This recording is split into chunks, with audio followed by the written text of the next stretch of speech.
I parë që në livada e në përfusha i kanë të buar gra dhe fëmijë.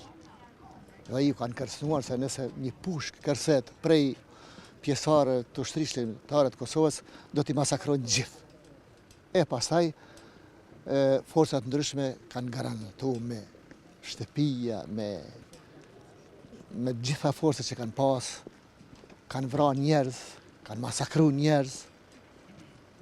Ka qenë një numër e madh, disa herë kemi përmend, për afër 300 vetë janë vrarë në to fshatra, jo vetëm Verbos, Shtotic, Qerez, Baks, Dashevc, e fshatra për këtu ka të varrosur pothuajse për gjitha fshatrat të 2 komunave, Drenas dhe Skenderaj.